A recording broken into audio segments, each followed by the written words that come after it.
매일 새벽 살펴보던 이 에베소의 말씀을 오늘은 마지막 장을 살펴봅니다. 이 성도들의 영적 성숙을 위한 권면이 이 4장에부터 시작돼서 이제 5장에까지 걸쳐져 있습니다. 이 영적 성숙을 위한 윤리적 가르침은 공동체 안에서 하나됨과 다양성을 유지, 그러니까 우리가 공동체 속에서 그 공동체의 일원이 그 의견이나 그 사람의 가치가 무시될 수 있고 또 멸시될 수 있는, 또 그리 잊혀질 수 있는 그 구성원으로서의 그 역할을 못하게 되는 상황으로 몰아가는 것이 아니라 그 다양성을 유지하는 관계로 가는 방법이 그 구성원의 성숙함에 있다라는 것입니다. 이 공동체의 성숙을 위해서 이 바울이 성도들에게 권면하고 있습니다. 이 권면을 통해서 우리에게 바라는 것이 새 사람의 삶을 살아라, 그리고 하나님을 닮은 삶을 살아라. 그래서 음욕과 탐욕을 피하고 빛의 자녀로 살아라. 성령 충만한 지혜로운 삶, 그리고 주의 뜻을 이해하는 삶으로 세월을 아끼는 삶을 살아서 우리의 인생의 그 목적, 하나님께서 우리에게 명령하시고 허락하신 그 목적을 이제 이루는 삶을 살아라 하는 것이 이 요지가 되어 있습니다. 이것은 우리가 예배를 통해서 이 공적인 감사, 우리가 하나님 앞에서 이 무릎을 꿇고 머리를 숙이고 또 손을 들고 손을 모으고 하나님 앞에서 우리가 감사의 예배를 드리는 것이 우리가 하나님께 드리는 공적 감사입니다. 그리고 피차 복종의 삶, 말씀 속에서 나오는 5장 21절에서 나왔던 피차 복종의 삶, 이 삶을 부부 관계에 있어서, 그리고 자녀와 부모의 관계에 있어서, 그리고 종과 주인의 관계에 있어서 이 삶이 어떠한 것인지를 깨닫기를 이야기하고 있습니다. 여러분, 순종과 복종을 구별하십니까? 뭐 크게 차이는 없습니다. 미혼 보고 다시다라 그래도 되고 다시다 보고 미혼이라 해도 우리가 의미가 통하기 때문에 크게 그 단어를 구별할 필요는 없지만, 그래도 순종과 복종이 어떻게 다른지는 그 조금의 차이를 우리는 마음속에 담아서 구별하여야 합니다. 그렇게 해야 하나님 앞에서 우리가 명확하게 설 수 있고, 우리가 하나님 앞에 명확하게 원하는 것을 구할 수가 있고, 또 하나님의 뜻을 정확하게 우리가 이해해서 이 세상을 살면서 이 세상의 현장에서 하나님의 뜻을 전파하고 하나님의 열매를 우리가 하나씩 거두어 드릴 수가 있는 것입니다. 우리가 순종과 복종을 구별하고 이 성령의 충만으로 영적 전쟁에서 승리하는 그 답을 얻는 귀한 시간 되시기를 주님의 이름으로 축원합니다. 오늘의 말씀에는 이제 자녀와 부모의 관계, 그리고 이 종과 주인의 관계에 대해서 이야기하고 있습니다. 먼저 자녀와 부모의 관계를 살펴봅니다. 이 부부의 피차 복종, 우리 서로 복종하는 그 관계를 이야기합니다. 이것은 어떻게 보면 우리가 가정 생활을 하는 이 생활의 원리가, 이 가정의 생활 원리가 될 수도 있기도 하고, 이러한 서로 피차 간의 복종, 이것은 우리가 사회생활 또 교회에서의 신앙생활, 이런 공동체 생활에 있어서의 그런 기본이 될 수 있는 말이기도 합니다. 1절에서 4절의 말씀을 다시 보도록 하겠습니다. 자녀들아, 주 안에서 너희 부모에게 순종하라. 이것이 옳으니라. 내 아버지와 어머니를 공경하라. 이것이 약속이 있는 첫 계명이니 이로써 네가 잘되고 땅에서 장수하리라. 또 아비들아, 너희 자녀를 노엽게 하지 말고 오직 주의 교훈과 훈계로 양육하라. 우리는 모두 이 자녀로서의 시기를 거쳐왔습니다.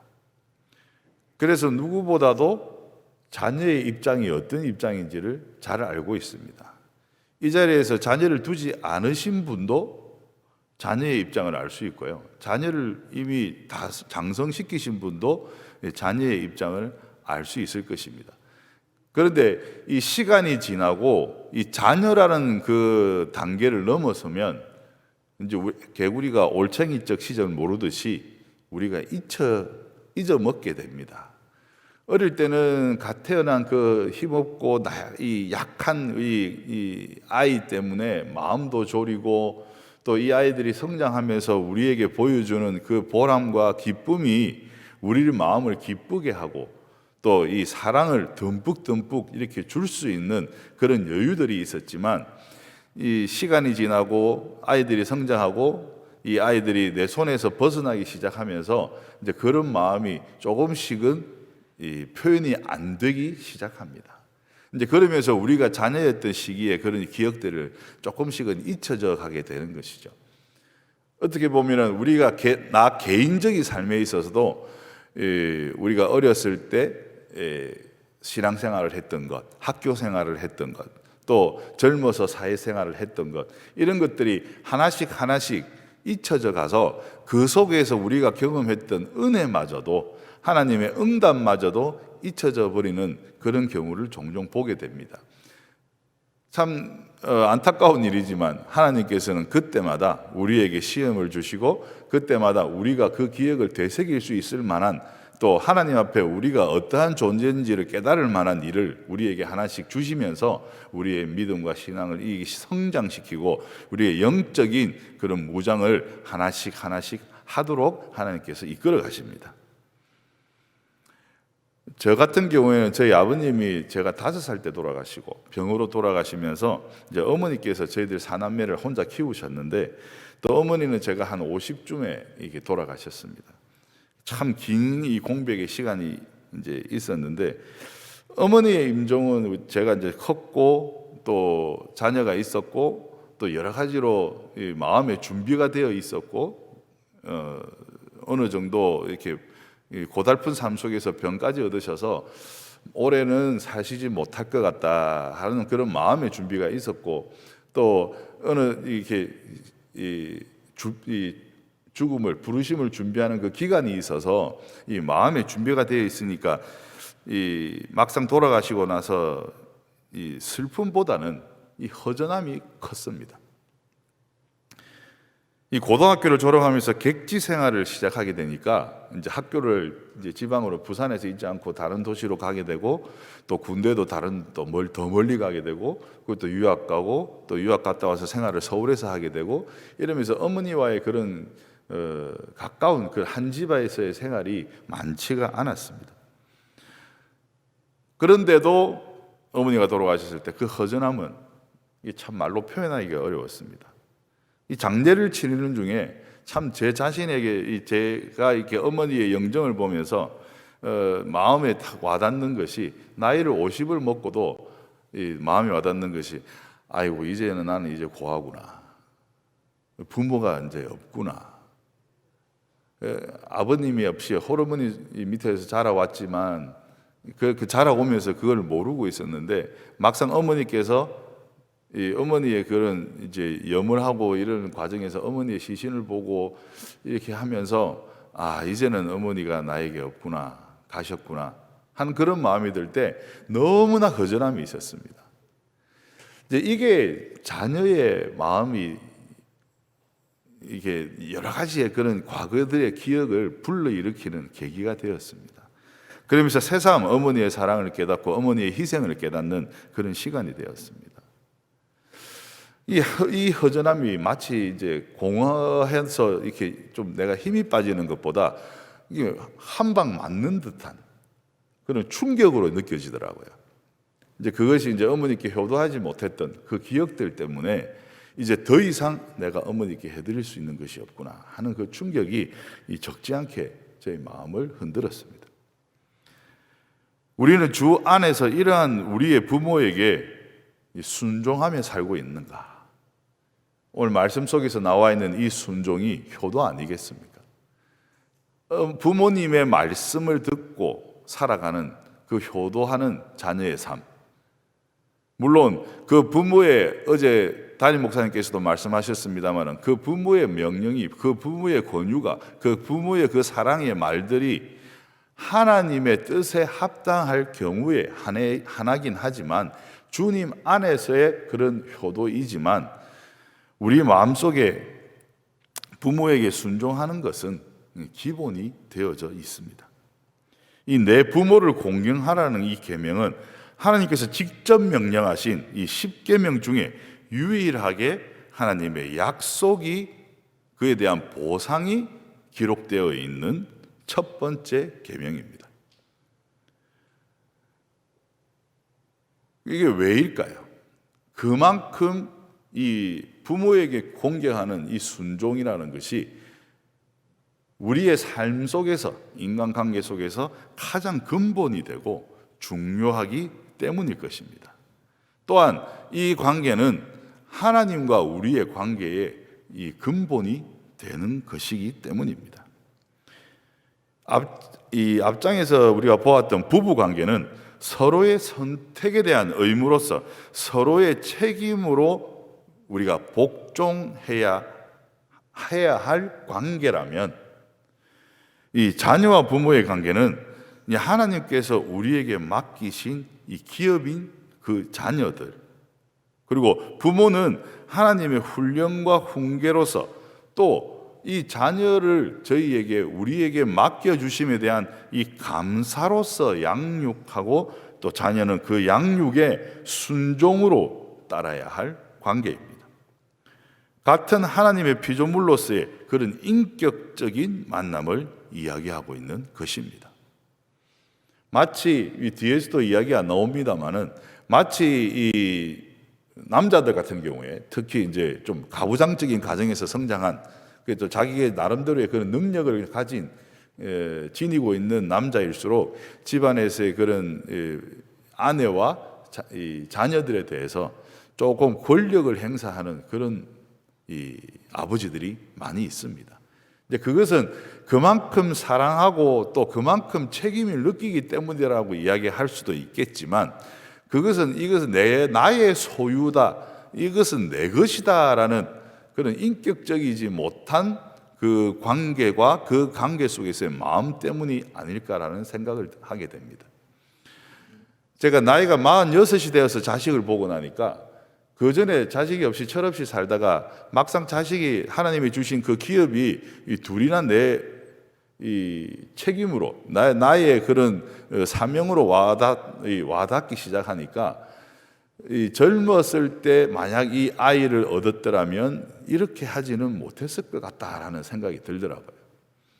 그래서 더 많은 사랑을 쏟게 되고 더 많은 기도를 하게 되고 하나님께 더 많은 의지를 하게 되는 그 체험을 제가 가지고 있습니다. 같은 하나님의 피조물로서의 관계, 이게 우리가 인간과 인간과의 관계뿐만 아니라 어떻게 보면 우리가 하나님을 인격적으로 만나야 된다라는 말씀을 우리가 자주 듣게 됩니다. 그것도 이 말씀과 일맥상통합니다. 하나님은 당연히 창조주이시고, 하나님은 당연히 우리의 신이시고, 하나님은 당연히 우리를 마음대로 이끌어 가실 수 있기 때문에 더 이상 하나님과 우리의 만남에서 신과 인간, 창조주와 피조물의 관계로서 이 하나님을 만나게 되면 하나님과의 친근함은 우리가 싸울 수가 없습니다. 하나님은 우리에게 다가오시는 방법이 이 신으로서 전능하신 그 모습으로서 다가오는 것이 아니라, 우리가 인간이 하나님의 그런 이 능력을 보고 하나님을 믿기를 원하시는 것이 아니라, 하나님이기 때문에 우리가 친근하게 받아들이기를 하나님은 원하고 계십니다. 그래서 우리를 이제는 더 이상 직접적으로 통치하지 않으시고 우리에게 자유의지를 주시고 우리의 죄를 사하여 주시고, 우리의 자유의지 속에서 하나님을 경외함과 또 하나님에 대해서 이 사랑함과 또 하나님에 대해서 이 순종함으로 하나님과의 그런 관계를 유지하기를 원하십니다. 이 하나님과의 인격적인 만남이라는 이 말은 각자의 처지에 따라서, 여러분들이 가지고 있는 처지에 따라서 수많은 형태로 반응되고 결과가 나타나긴 하지만, 우리를 창조하신 하나님은 이 전지전능하신 신으로서 우리의 관계를 유지하시기보다 우리를 인격체로서, 또 하나님 그 자체도 인격체로서 우리에게 다가오시기 때문에 우리도 하나님을 인격이라는 동등함으로 만나야 할 필요가 있다는 말씀입니다. 그렇지 않습니까? 하나님을 신으로만 생각하고 하나님을 전지전능한 존재로만 생각하니까 우리는 자꾸 하나님에게 의지하기만 하고 바라기만 하고 우리가 필요한 것을 구하기만 합니다. 하나님이 원하시는 것이 무엇인지, 또 하나님이 이 세상을 향해서 행하고 계신 그 열심이 무엇인지, 우리가 하나님의 그런 상황과 입장을 우리가 이해하게 되면 우리의 기도의 내용과 우리의 삶의 방향은 많이 달라질 것입니다. 창조주와 피조물의 그런 불편한 관계보다는 서로를 알아가고 배려하는 익숙한 관계, 무서운 부모가 아니라 친숙한 부모, 이 골치 덩어리가 아니라 사랑할 수밖에 없는 관계 속에서의 그런 자녀와의 만남을 이야기하는 것입니다. 그 다음은 종과 상전의 관계입니다. 이 관계가 좀 더 극단적으로 표현되면 이 부모와 자식의 관계, 이 잘못된 부모와 자식의 관계가 좀 더 극단적으로 표현되면, 또 그리고 부부간의 관계가 좀 더 극단적으로 표현되면 이 종과 상전의 관계가 아닌가 생각되어집니다. 우리가 잘못된 방향이기 때문에 그 방향에 서지 말아야 될 그 관계입니다. 그래서 인간과 인간 사이의 관계, 하나님과 나와의 관계 속에서 이 바람직한 관계에 대해서 이야기하는 것입니다. 5절에서 9절의 말씀을 보겠습니다. 종들아 두려워하고 떨며 성실한 마음으로 육체의 상전에서 순종하기를 그리스도께 하듯 하라. 눈가림만 하여 사람을 기쁘게 하는 자처럼 하지 말고 그리스도의 종들처럼 마음으로 하나님의 뜻을 행하고 기쁜 마음으로 섬기기를 주께 하듯 하고 사람들에게 하듯 하지 말라. 이는 각 사람이 무슨 선을 행하든지 종이나 자유인이나 주께로부터 그대로 받을 줄을 알미라. 상전들아 너희도 그들에게 이와 같이 하고 위협을 그치라. 이는 그들과 너희의 상전이 하늘에 계시고 그에게는 사람을 외모로 취하는 일이 없는 줄 너희가 알미라. 육신의 주인에게 우리가 두려움과 떨림과 이 성실한 마음으로 그리스도께 하듯 순종하라 하는 말씀입니다. 눈가림으로 하지 말고 주님께 하듯이 기쁜 마음으로 진심으로 하나님의 뜻을 실천하라 합니다. 앞에서 바로 방금 이야기 드린 두려움과 떨림과 성실한 마음으로 그리스도께 하듯 순종하라 하는 말은 어떻게 보면 좀 납득이 되고 제가 우리 각자가 좀 자신이 있는 부분이 될 수도 있습니다.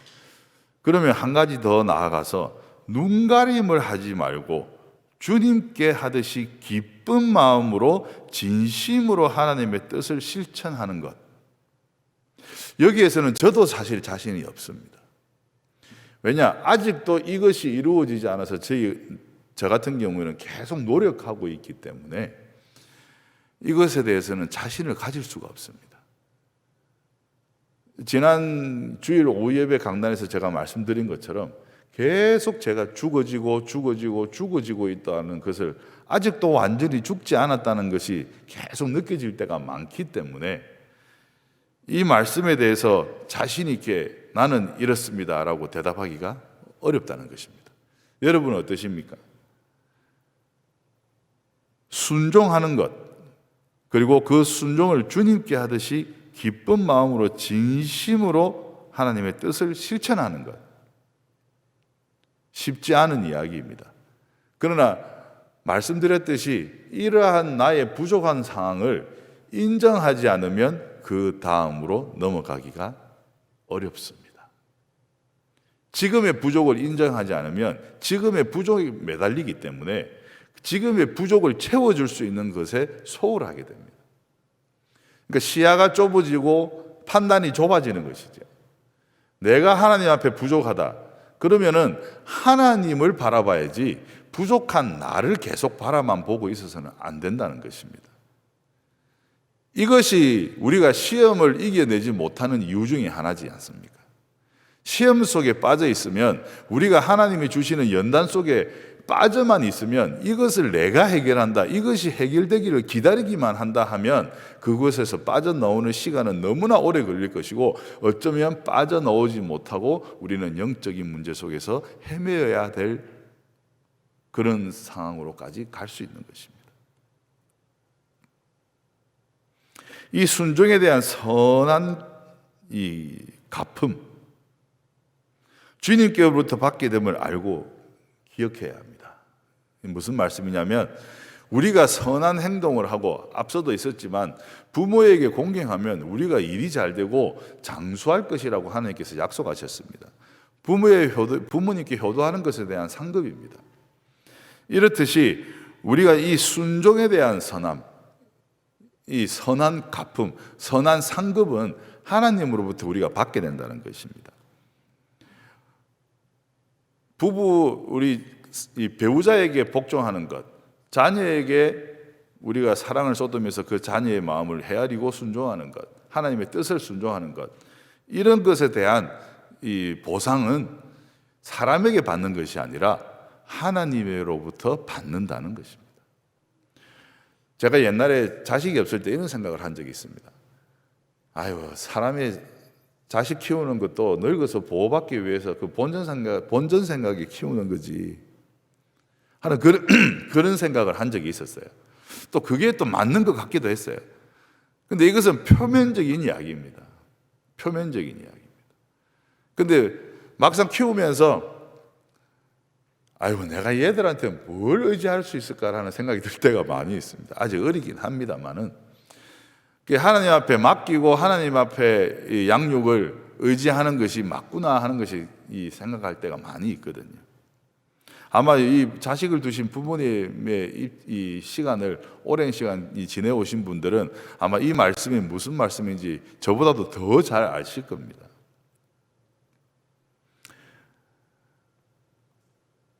그리고 주인된 이들은 이 종의 순종에 대해서, 주인된 이들은 주님께서는 사람을 차별하여 대하지 않으신다는 것을 잊지 말아야 합니다.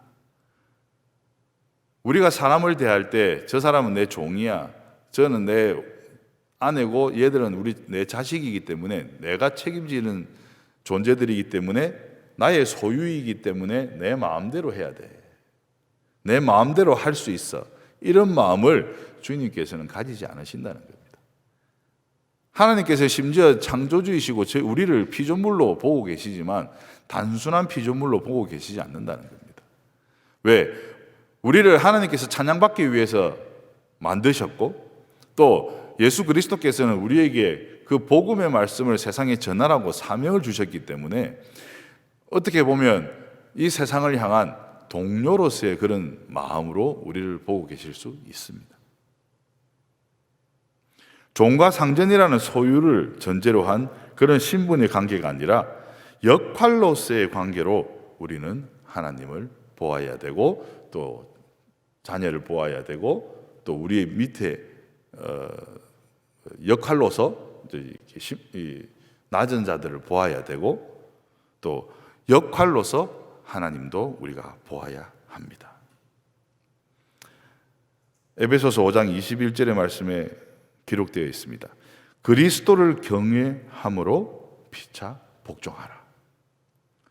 피차 복종, 이 피차 순종의 기준은 주님을 대하듯 하라는 것입니다. 성도 간의 피차 복종이 이제 우리 오늘 매일 성경의 설명으로 나와 있는 부분입니다. 성도 간의 피차 복종이 겸손이라고 하고, 부부간의 피차 복종을 사랑이라고 합니다. 그러면 자녀와 부모의 피차 복종은 우리가 좀 다른 차원에서 순종이라 이야기할 수 있고, 또 종과 상전의 관계에서의 이 피차 복종 또한 순종이라고 할 수 있습니다. 이 복종과 순종이 혼용되어 있는데 이 구별하면 좋겠습니다. 말씀드렸듯이 복종은 상대의 마음에 성실하게 반응하는 것입니다. 그 상대의 뜻에 따라 내가 가주는 것. 그래서 좀 어떻게 보면 의무가 강조되어 있고 좀 타의적이다라고 이야기할 수 있습니다. 반면 순종은 나의 자원하는 마음에 성실하게 반응하는 것입니다.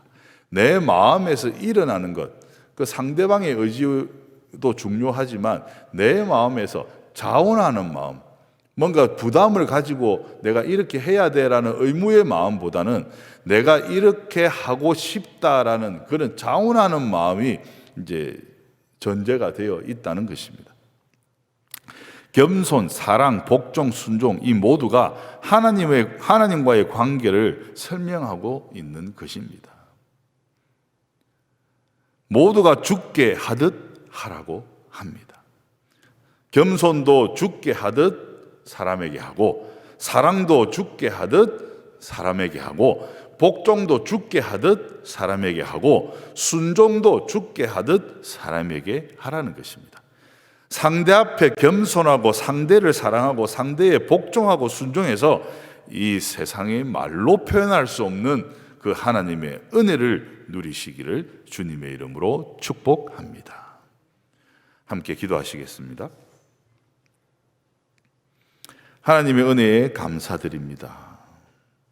순종을 통해 우리의 영적 성숙을 이루게 하시고 기쁨과 감사로 이 은혜를 영원히 누리게 하여 주시옵소서. 또 하나님 앞에 작정된 물질을 바치는 손길이 있습니다. 여러 가지 세상의 문제들 속에서 하나님 앞에 이 순종의 표현을 하고 있습니다. 주님께서 이 손길을 축복하여 주시고 모든 것이 하나님의 뜻에 따라서 하나님 안에서 은혜로 해결되게 하여 주시옵소서. 이 모든 말씀 예수님의 거룩하신 이름으로 기도드리옵나이다. 아멘.